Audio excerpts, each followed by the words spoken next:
To be prayed in the morning, Goddess Mother Saraswati, dear teachers, lovely students, good morning.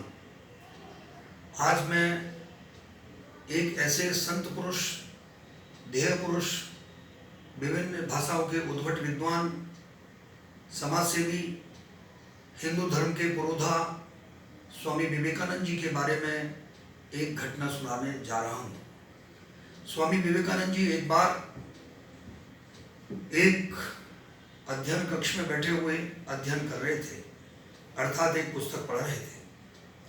वहीं पर एक व्यक्ति जो अक्सर मूर्खता दिया करते थे, हम उनको मूर्खानंद कह सकते हैं, वे मूर्खानंद अपनी मूर्खता का परिचय देते हुए स्वामी विवेकानंद जी से आकर के बोलते हैं, आप क्या कर रहे हैं?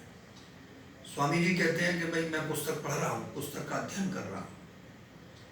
तो कहते हैं कि आप इस पुस्तक का अध्ययन कर रहे हैं तो भी मरेंगे, और पुस्तक का अध्ययन नहीं करेंगे तो भी मरेंगे, तो आप इस पुस्तक को क्यों बार बार पढ़ रहे हो? क्यों इतना पढ़ते हो? इस पढ़ने से क्या लाभ? तो स्वामी विवेकानंद जी निशब्द थे, उनके पास में शब्द नहीं थे उनका जवाब देने के लिए।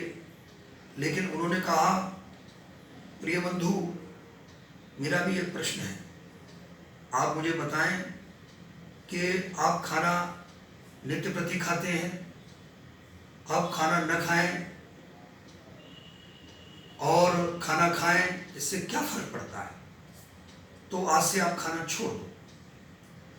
तो नहीं, ऐसा नहीं हो सकता। अगर मैं खाना छोड़ दूंगा तो मैं जीवित कैसे रह पाऊंगा?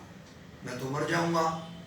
तो स्वामी जी ने कहा कि जिस तरह से आप खाना नहीं छोड़ सकते, जिस तरह से शरीर के लिए भोजन आवश्यक है, उसी तरह से मस्तिष्क के लिए पढ़ाई आवश्यक है और आत्मा के लिए गुण आवश्यक है। Let's say bread is essential for body and knowledge is essential for mind and virtue is essential for soul. Let's perform our duty properly.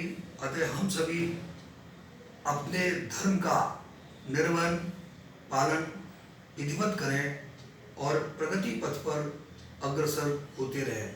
बहुत बहुत धन्यवाद। Thank you very much.